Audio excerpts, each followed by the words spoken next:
Bonjour les enfants, c'est papa. Mon mur est un asile psychiatrique à ciel ouvert et ma salle d'attente est toujours bondée. Bienvenue à la clinique, les enfants.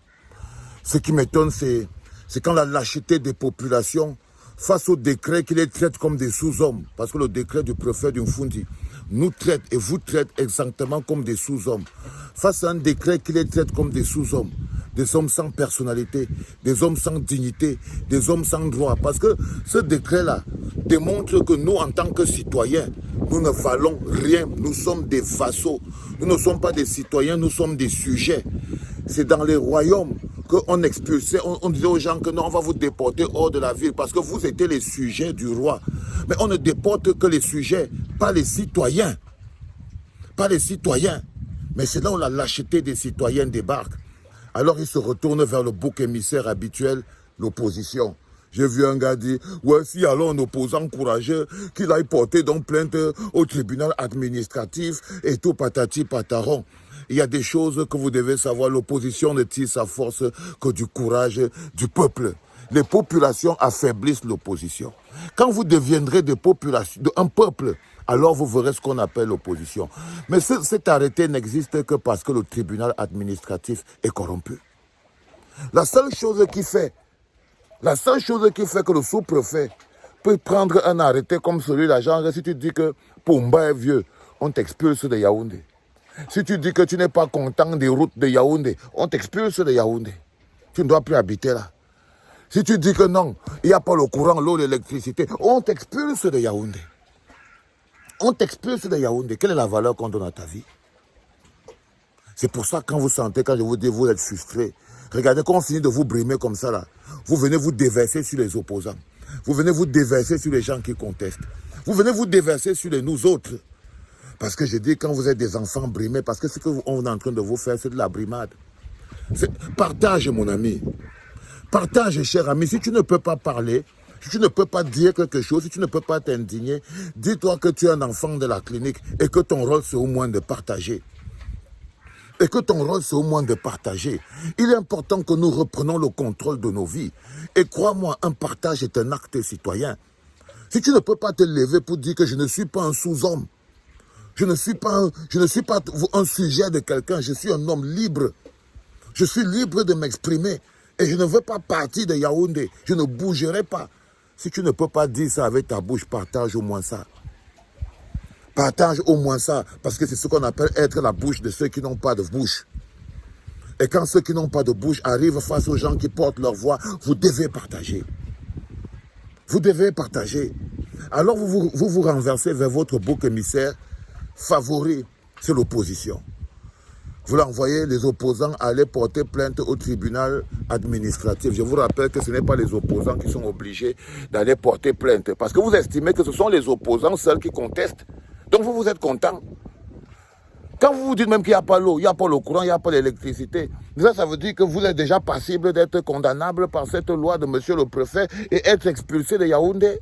Mais oui, à quel moment c'est donc le problème des opposants? Oh Seigneur Dieu, les enfants. Si vous sentiez seulement ça de manière collective, comme étant une attaque à notre dignité, à notre citoyenneté, vous vous lèverez. Mais vous êtes des populations. Mais vous êtes des populations, on peut nous chier à la gueule. C'est-à-dire que ce qu'il fait là, ce mec, il vous démontre qu'il peut vous popo à la gueule. Vous n'avez aucune dignité, aucune grandeur pour dire non, nous ne sommes pas des sous-hommes. Regardez un peu la tête du boy là. Regardez-le un peu. Quel type de Camerounais sommes-nous? N'importe qui, ce bonhomme, il y a encore quelques années, personne ne le connaissait. Il vient déjà nous menacer de nous expulser de Yaoundé. Seigneur Dieu Tout-Puissant. Ça dit que c'est d'abord Atangangelo Mini, c'est d'abord la tête lui-même qui devient d'abord Walou, et maintenant ce sont les préfets qui deviennent Walou. On appelle ça les signes de la fin. Les signes de la fin, parce qu'ils sont en train d'ouvrir une boîte de Pandore très précise. Ils vous cherchent. Ils vous cherchent. Ils se demandent comment, avec autant d'humiliation, ils n'ont pas encore réussi à vous faire craquer. Alors ils continuent. L'une des raisons pour lesquelles ils essayent de faire ça, c'est parce qu'ils ont peur de l'élection. Je vous dis, les enfants, ce qui se passe là, c'est que nous, on sait pour qui on va voter. On sait quand, on sait pourquoi. On a tous les éléments. Notre équipe, elle est formée. On est juste prêt, on les attend sur le terre-terre. Eux, ils ne savent pas où aller. Et ça, c'est les manœuvres de lâcheté. C'est la faiblesse. C'est un acte de faiblesse et de tremblote. C'est tout simplement parce que c'est monsieur tremble devant Maurice Kamto. Dès que vous vous posez toutes ces questions, comprenez bien que mais qu'est-ce qui peut mettre tout un préfet dans un état de folie pareil? Mais c'est la peur de Maurice Kamto. C'est parce qu'il flippe devant Maurice Kamto. C'est parce qu'ils se rendent compte qu'il y a quelqu'un qui fonctionne dans leur tête comme le phénix, qui est précis, qui sait où il va. Quelqu'un qui est totalement différent d'eux. C'est parce qu'ils flippent devant Maurice Kamto. Ils ne savent plus où se placer. Alors, ce n'est pas la peine. Il n'y a que le peuple. Toutes les populations peuvent se lever pour aller porter plainte au tribunal administratif. Mais je peux vous dire de toute évidence que le tribunal administratif est complice de monsieur le préfet. C'est même ensemble qu'ils se sont assis pour signer le machin là. Ben oui. Ben oui. Ce n'est pas quelque chose, non. C'est un process global. Vous allez entendre bientôt que le préfet d'Union et que le préfet du centre... Mais c'est comme ça commence pour que ça va gangréner les autres. Ça va gangréner les autres. Comme ça, là, quand tu es un gars, peut-être de Yaoundé, on te dit que non, on va t'expulser de Yaoundé. Je ne sais pas où on dit que tu vas aller habiter. Après, tu vas venir, tu vas payer quoi? On va demander le visa. Maintenant, on va demander le visa pour entrer à Yaoundé. Parce qu'on est déjà dans la République du Mfundi. On était d'abord dans l'État fédéral du Sud, maintenant dans la République du Mfundi. Après l'État fédéral du Sud, on est dans la République du Mfundi. Avec un seul objectif. Imprimer dans vos esprits que vous êtes des sous-hommes, que vous n'avez aucune valeur, que vos vies n'ont même pas de valeur pour vous, et que vous n'êtes même pas capable de vous lever pour vos propres vies, et que vous n'avez pas de... En tant que... Vous n'êtes pas des citoyens, vous êtes des sujets. Vous êtes des sujets. C'est la grosse humiliation. Parce qu'ils ont besoin que vous fassiez quelque chose pour pouvoir s'échapper eux. Mais vous, tout ce que vous devez faire, c'est vous mobiliser. Vous inscrire encore au maximum sur les listes électorales. Parce que je vous l'ai dit, c'est le carburant des prochaines échéances. Le carburant des prochaines échéances, c'est d'avoir votre carte d'électeur. Parce que ça, c'est très important. Sinon, tu ne vas pas sentir l'énergie qui te connecte à l'autre. L'amour qui te connecte à l'autre. Parce que quand tu vas voir, toi, tu as ta carte, l'autre a sa carte, Thomas sa carte, et toi, on sait que bon, c'est l'intérêt collectif qui nous mobilise et tout. Ça veut dire quoi l'intérêt collectif? Un sentiment d'amour affectif. Ce qui forme une nation, c'est le sentiment affectif qui existe entre les citoyens. C'est ça qui fait nation.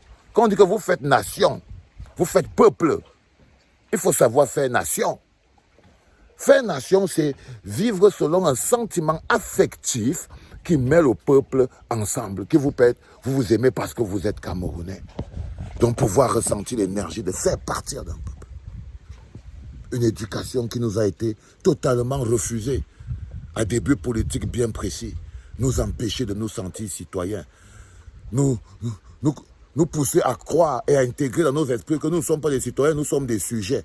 Et quand on a intégré que nous sommes des sujets, bah, tous les contestataires ont tort. Vous devenez méchants, vous devenez agressifs. Et lorsque vous n'avez pas pu vous rebeller contre votre bourreau, lorsque vous n'avez pas pu vous lever comme un obélix, droit comme ça pour dire non à toutes les forfaitures qui oppressent vos vies, vous vous retournez contre l'exorciste. Eh oui, vous vous retournez contre l'exorciste. Comme je vous dis, dans une séance d'exorcisme, le possédé attaque toujours l'exorciste. Le possédé, la première personne qui l'attaque, c'est l'exorciste. Dans une séance de dézombification, le zombie, il bondit d'abord sur le cou du dézombificateur. L'Avioma Pipo, soyez des hommes. Rendez-vous le 14, frère. Il va y avoir du sport. C'était papa.